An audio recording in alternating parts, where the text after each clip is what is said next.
right? What is the state of our economy today? I can tell you this. First of all, we are broke. We're broke. We are broke. There's no other way of dicing, slicing it, and I'll show you why we are broke. Secondly, listen. We waste too little tax revenue. Right. And it's obvious. Thirdly, we are over borrowed. It's a weight on our anklets. We can't do anything about it. Finally, we're unable to create jobs. And one consistent argument you've heard this morning is that if you implement this tax, we're going to lose jobs. So listen, I'll just go quickly through this. First of all, Ghana is broke. Okay. You see, when we say Ghana is broke, guys, it's not a political statement. It is not a partisan statement. It is the truth. And I'm quoting from the minister's budget statement. He says the total revenue and grants we earned as a country, that's 7.5 billion. Right? Our total expenditure that we plan to have, 70.32 billion. The deficit is 32.87 billion. What would you call someone who earns 1,000 cedis? Yes, and yes, and the next earns 1,000 cedis a month and spends 1,880 cedis. You're broke. You're in deficit. You're so broke that your situation is, we can't start to talk about it. And you see, that's so when we say you're broke, it's just the fact, these are just the numbers from the budget. These are not my numbers. These are the minister's numbers. When we say we are broke, look at this. And that's the terrible part. How much money we earn? 37.45 billion. Right. Interest payments. This is this year. This is up to September this year.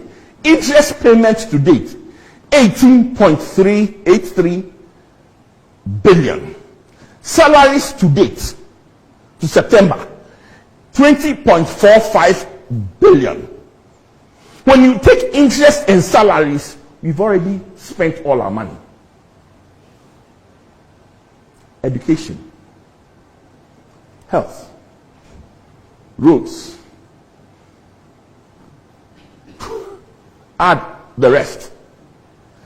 This is why we say we are broke. And so before we even start to say, is this good, is this bad, let's realize that as a country, the depths of which we are broke. This is not to say who is responsible and whether, and I won't dare say that this is not an effect that started today. We've been crying about this for years. But the part that should worry us is that each iteration, it gets worse. Right. Each iteration, it gets worse. Now, some of it is the effect of our misdeeds in the past. But it seems like when you're in a hole, what do? You stop digging. Unfortunately, we haven't stopped digging.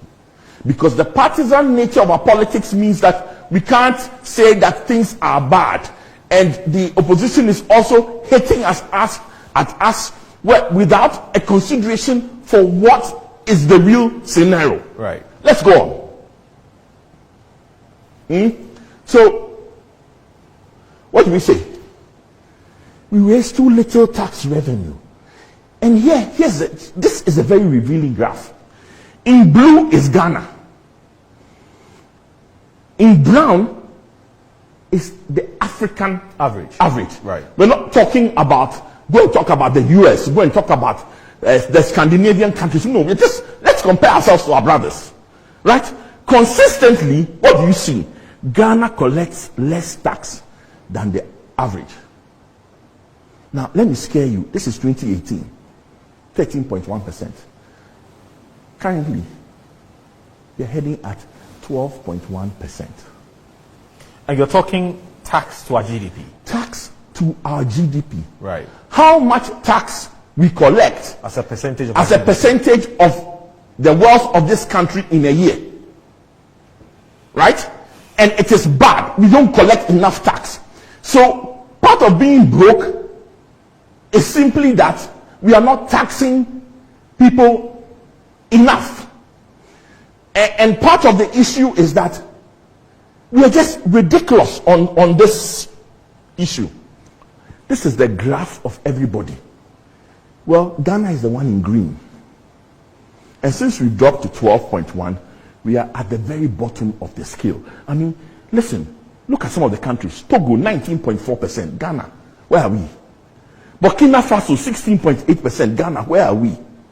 Mali is better than us. What do we think we're doing?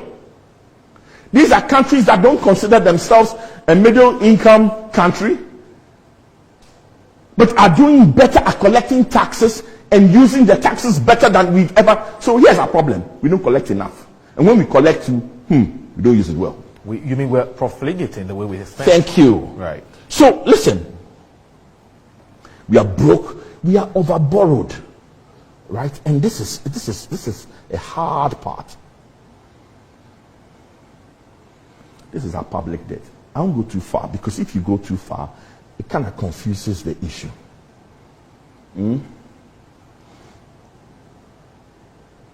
Look at the numbers.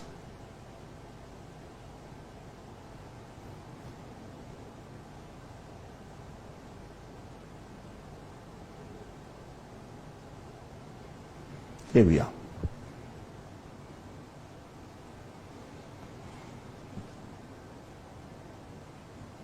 Good. Let's look at this. What does this tell us? You see how our public debt is increasing. 2.18, 2.91, and this is in billions of cedis. You see what is happening to the debt to GDP ratio. And here again, I'm using the government's own numbers. Let's not, I mean, we could argue on whether these numbers are right, whether they include everything. No, let's use the numbers that were given to us on Wednesday, when the budget was given. Right. Look at the numbers. Now you see what's happening. The amount of money that we spend just to pay interest on our debt has been going up steadily, and now we've reached 50%. Is it 50.3%? Yes. What should worry us is not the debt to GDP ratio. To be honest, there are lots of other countries that have higher debt to GDP ratios. It's not really a big deal. If today I go and take a mortgage on a house, that mortgage on that house will be many times my annual salary. That's not the problem. But if the repayments, you give me 15 years, such that each month I'm paying only a small part of my salary, 15 years, I'm cool. Right. But if I take a loan, and you say that loan should be repaid in 5 years for a house, and it's taking 50% of my salary, then I have a problem. Because how am I going to live on the others? And that's where we sit. And that's what should worry us. Not the debt to GDP ratio. And truly, there's a lot of... It says, Charlie, Ghana, how much of your money that you earn do you spend paying interest? It shows you are broke. It shows also that you can't borrow any more. Now, let's look at something. And this is critical because it tells us something. It tells us a very important part of the process. I'm comparing us to other countries.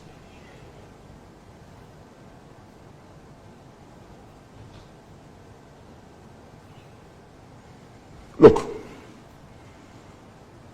debt to GDP, 107% US, but they spend only 11% on debt servicing. Now, Lebanon is important. I want you to look at Lebanon. They spend 49% of their income in debt, right? Guess what happened to Lebanon? Disaster. Are we headed for Lebanon? If we don't pay our debts, let me tell you what will happen. The government will crash. They will lay off staff. if the payroll is full now, guess what will happen if we are not able to pay our debt? Right? The currency will crash. And I'm looking at what happened at Lebanon. And standards of living will diminish. Why is this important? It's important to say that we are between a rock and a really hard place. That this is the nightmare we are facing if we don't raise more revenue. Yet at the same time, the first thing I told you was that we are broke.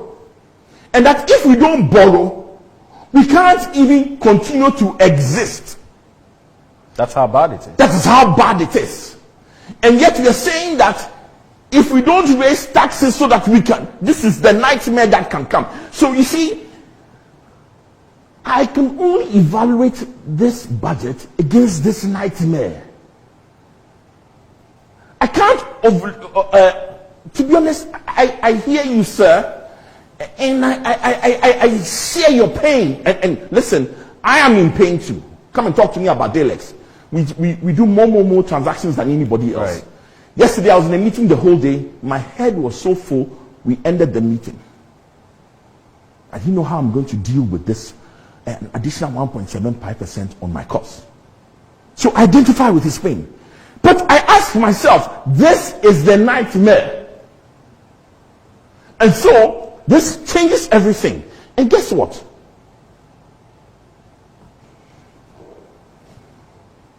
Mr. Joe Jackson, you're now talking about debt servicing as a percentage of the revenue that we're collecting. What do we need to know about that as well? Listen, we're spending 50% of our revenue to service our debt.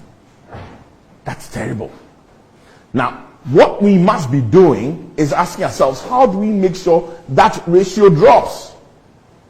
That ratio has to drop. It can't stay the same. So if you think about it, heading into this budget, all that was on the minister's mind, despite the rhetoric, is that how am I going to raise more revenue? Otherwise, this country is going to grind to a halt. It will grind to a halt because those who lend us money know these numbers. They do the analysis. And if we don't raise more money, they won't even lend us. If they don't lend us, this country will grind to a halt. And if we default, Lebanon is where you should be looking at. So you see that the situation was not funny. As for not being able to create jobs, it's the reality we face each and every day. When you see a queue of people lined up to go for a prison's interview or a police interview, sitting in the sun, running around, that's the reality. In fact, again, let's quote the own minister's words. He says 6 million people will join the labor force within the next 2 years. That's 6 million. That's scary. That is scary. And he says 9 million jobs in Ghana would require digital skills before 2030. This is his own words. Wednesday. So, guys, let's not be confused. You have to look at that e-levy in the light of this reality. And it's easy to listen. The e-levy has so many problems we haven't started talking about. Right, we'll get there. Right? But he has to raise revenue. One of my challenges is that even in this budget, we are still not taxing the wealthy enough. We are still not taxing the rich enough. And so, and that's because the very people we are asking on both sides of the divide to do the work are those who are going to be affected. And let's be clear. In this country, having a TIN number has always been part of registering a piece of land or a company. Right. But who says to you that how can you register this land worth 20,000 cedis?